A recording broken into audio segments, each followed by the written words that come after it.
పిత్తాశయంలో రాళ్ళు ఉంటే ట్రీట్మెంట్ అనేది చేయించుకోవాలి. అది పిత్తాశయం రిమూవ్ చేస్తారు. దానికి 2 రకాల ట్రీట్మెంట్ ఉన్నాయి. ఒకటి కోతకు పెట్టి ఆపరేషన్ చేయడం, రెండోది కీహోల్ ఆపరేషన్ ఉంది. వీటిల్లో ఎవరికి ఆపరేషన్ అవసరము, ఎవరికి ఆపరేషన్ అవసరం లేదు, అసలు మీకు పిత్తసంచిలో రాళ్ళు ఉన్నాయని మీరు ఎలా కనుక్కోవాలనే దాని గురించి నేను వివరిస్తాను. పిత్తసంచిలో రాళ్ళు కామన్గా వచ్చేది ఆడవాళ్ళలో. వాళ్ళకు 30-40 సంవత్సరాల వయసులో లావుగా ఉండడము, ఎక్కువ పని చేయకుండా ఉండడము, బరువు ఎక్కువ ఉండడము, షుగర్ బీపీ ఉన్న వాళ్ళలో ఎక్కువగా పిత్తసంచిలో రాళ్ళు తయారవుతాయి.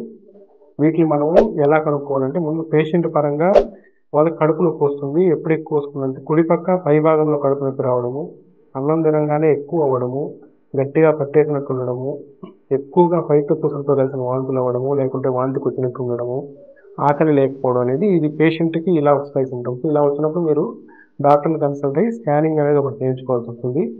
వాటిల్లో బేసిక్ అల్ట్రాసౌండ్ స్కానింగ్ చేసుకుంటేనే మీకు రాళ్ళు ఉన్నాయో లేదో తెలిసిపోతుంది. ఒకవేళ రాళ్ళు ఉంటే వాటిల్లో కూడా ఎక్కువ రాళ్ళు ఉండడం, 1-2 కంటే ఎక్కువ రాళ్ళు ఉండడము, ఒక్క రాయి ఉన్నప్పుడు 1 సెంటీమీటర్ కంటే ఎక్కువ రాయి ఉంటే ఖచ్చితంగా ఆపరేషన్ చేయించుకోవాలి.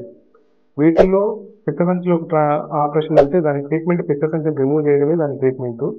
వాటిలో 2 రకాల ట్రీట్మెంట్ ఉంటాయి. ఒకటి మనం కోత పెట్టి ఆపరేషన్ చేయడం అనేది, ఇది పాత పద్ధతి.